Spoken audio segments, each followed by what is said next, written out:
Okay, so I let you look at this problem and try to solve to define where to stream, where to tier, and which are what is the solving sequence.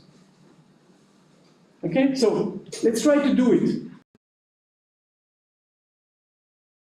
What you have to do is to make the list of the predecessors or the anteriors. Okay, and this gives you something like this. Okay, I let you do it. Okay, but so what you do is that you make the list of all the streams that you have, and in front of it you write which one are the ones that are needed. So for example, if I'm looking at the stream 1 in my system, okay, the stream 1 is here, okay, it has no predecessor. Now if I'm looking at the stream 2, I'm assuming that each of the unit is calculated knowing what is entering the system, so it means that if I want to calculate 2, in fact I need 1 and 16. Okay? And if I want to calculate 3, I need 2 and 4. Okay? So that's what is shown here. So 2 depends on 1 and 16. 3 depends on 2 and 4. And then I can do it, and I would like you to do it for the rest of the system with the numbering that you have selected. Yeah? Excuse me, I'm a little bit confused now. In this case, all the incoming flows, for example, flow 10 or 8 of the power, would be known, no? Yeah. So yeah? Is always the case that these are no? No? Or? No, it's a very good question. So I'm making the assumption, because I have nothing else, I have no other knowledge, that when something is entering, it is known, and the unit model is going to calculate the outlet. Okay? So as soon as something is entering, it is known, and the consequence is the unit is going to calculate the outlet. Now, it might happen that you have a model, for example, a model of a compressor that would calculate the power for a given flow. Okay, but then it means that the information has another direction than the physical flow. Yeah. Okay, but then it's an exercise that you have to make in your mind, because here, in fact, I'm dealing with information and not with flows. But however, if I'm making the assumption that if the inlet flows are known, the model allows me to calculate what is going to leave the system, then it's easier to understand the principle. Yeah. Okay?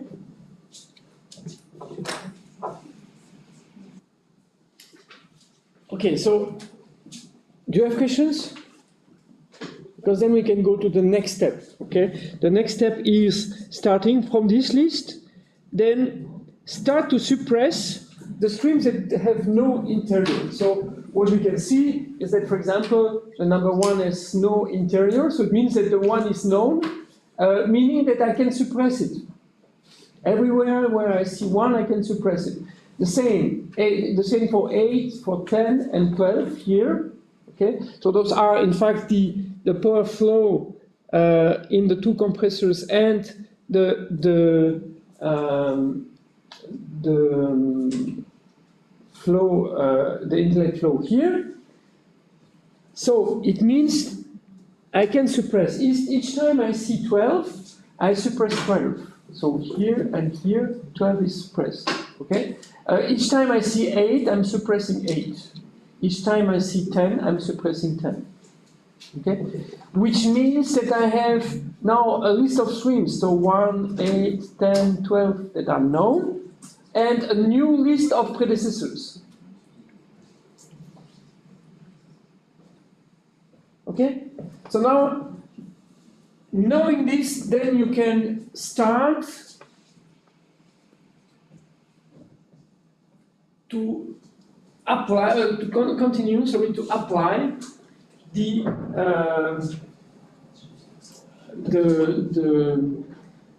Motard algorithm.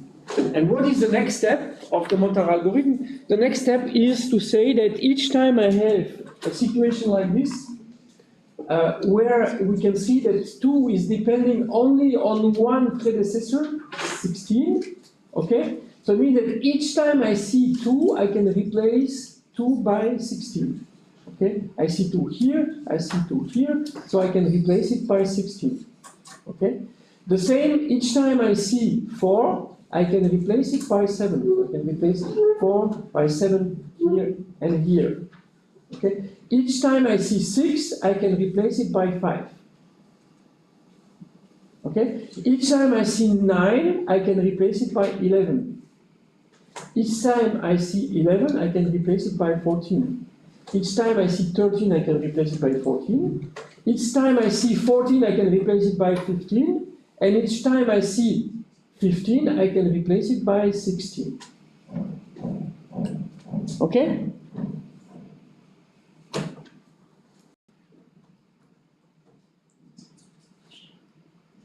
So which one are the one that needs to be tiered? 16. 16 and 7. And 7. Another suggestion? 16 and or just 5. You have identified 5. 16, 5 and 7 or 3? Okay. Are there other answers? Yeah? I think you need to choose 16, but then you can choose if you want to choose 7 and 5. Like you only need to choose 2, because then the other one is also good. But you can choose between these two.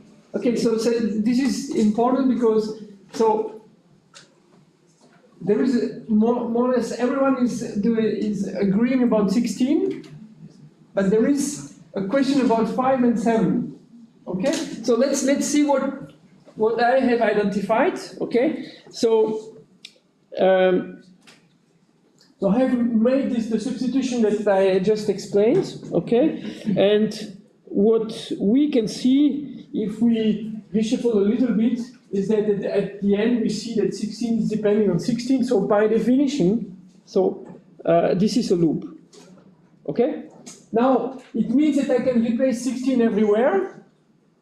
And then I realize the way I'm doing it is that if I'm suppressing 16, then 7 depends on 5. Okay, so it means that I can replace 7 everywhere. And at the end, in my sequence, I obtain 5 depending on 5, which means that I need to cut. So now, how do we solve the problem? Because tiering 7 is also correct. Okay, so how do we verify that we have the right sequence? In fact, we are going to verify by realizing by proving that we are able to calculate all the strings. So what we have learned here is that we have to tier 16, and once we have tiered 16, we have to tier 5. Okay, which means that at the end, we will have to start by guessing 5, okay? Because that's the last one that we have realized that we have to guess, okay? So what we will do is the following. I'm going to first guess the 5, okay? And knowing the 5, then what I can do, I'm just going to reduce a little bit. So I'm going to guess the 5, meaning that I can calculate the 6. And now I'm blocked because to be able to calculate this unit, I need to know something. So I'm going to guess 16. This was what I have learned, so I have to guess 16. When I know 16, I know 1, so it means that by solving A, I will be able to obtain 2 and 15. Okay? Now, knowing 15, I will be able to calculate 14. Knowing 14 and 12, by solving C, I will be able to know 11 and 13. Knowing 11 and knowing 10, I will be able to calculate 9. Now I know 6 and 9, meaning that I have a way to calculate back 16. Okay, so now I'm going to make a loop. So it means that I'm going to go back here, solve this sequence here as a loop until the 16 that is calculated here is the same as the 16 that is guessed here. Okay? And we know how to solve a set of nonlinear equations. And once I have this, then this loop is solved, meaning that I can that I have calculated E here that allows me to have 7. With the 8, I will be able to know the 4, and I know already the 2, so it means by solving G, I will know 5 and 3. Now, I have a new value for 5. Okay? I'm updating the value, and I'm restarting the process. But what you can see here is that I will have to redo the loop here. Okay, because with 5 and 6, I will have I will recalculate the 16 here. Okay, so it means that I will have to redo the loop again, take the previous value, solve this, and see that by having 9, I will have the same value of 16. Okay, so it means that at the end I will have 2 loops. And this is the final sequence. So I'm going to solve H by guessing 5, solve H, then guessing 16, solve A, B, C, D, E, converge this loop here, having this solve F and solve G to recalculate E and converge this other loop. So there will be 2 loops that will be imbricated in order to be able to solve this problem. Okay? So now I have the sequence because I know which one of the units has to be solved one after the other. And now, why is 7 also valid?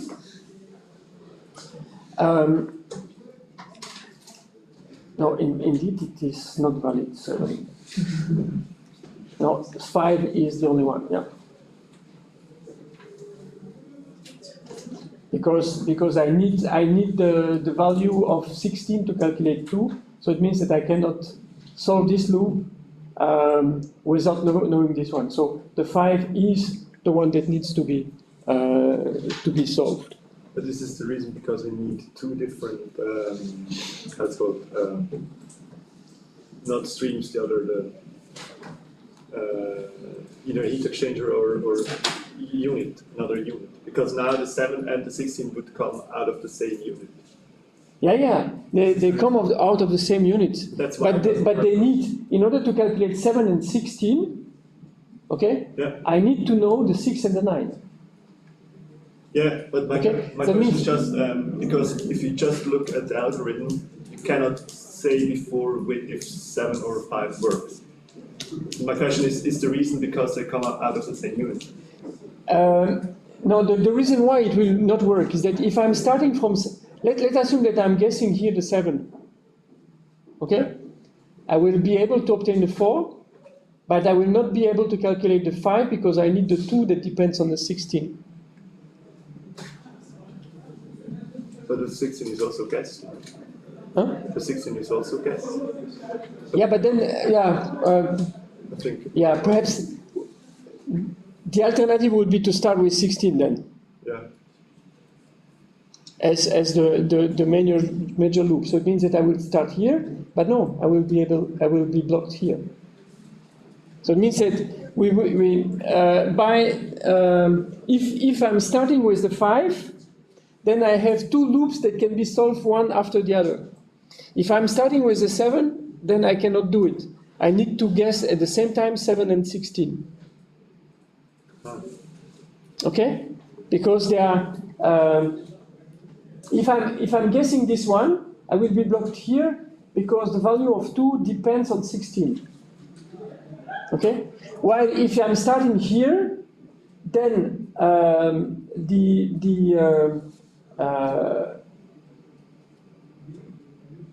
Also blocked. Yeah, it would go in the same way. So I would start here, but nevertheless, so the two loops are imbricated in a sequence way. So I'm starting here, but in order to be able to recalculate the 16, I need to have solved this first step. That's what I'm saying. So it means that the value of 16 is a function of the value of 5. In the sequence that I have written here. Okay? So it means that I'm guessing the 5, and guessing the 5 allows me to converge this loop.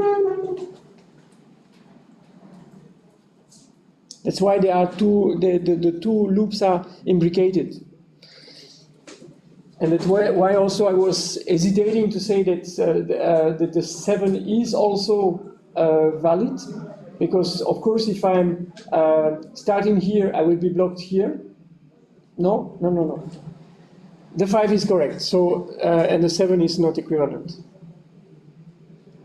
Because I need the 5 to calculate the 16 back.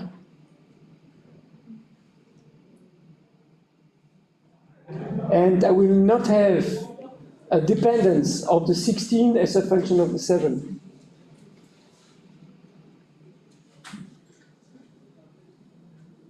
I don't know if you see the difference. In this sequence, if I know 5, I can calculate 16. Yeah. Which is in fact what was written here. So I can see that 16 depends on itself and on 5. And I have tiered this one. And then I can replace, and 7 depends on 5 and not the reverse. Okay? Yeah. And by doing this, then it means that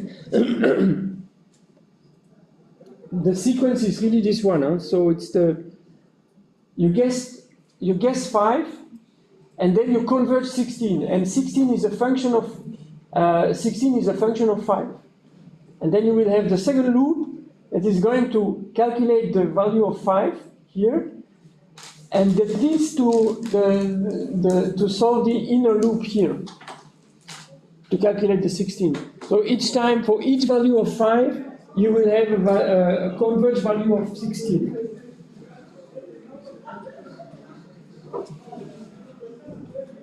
Okay? Right, so let's do a break now, because otherwise... Can we make a short break? Because I still have 45 minutes for the next step. So now what we have done is that we know how to define a sequence to either solve the problem as a sequential approach, list of units to be solved one after the other, or as a way to initialize the process. Because what I can do now is that I know that if I have a good estimation of 16, I can give the value of the whole and 5. I will be able to calculate the values of all the other streams step by step and make a good initialization. Okay? In the next lesson, I'm going to explain you the data reconciliation concept that you will apply. Okay, so let's make a break, let's say 10 minutes, and then we start again.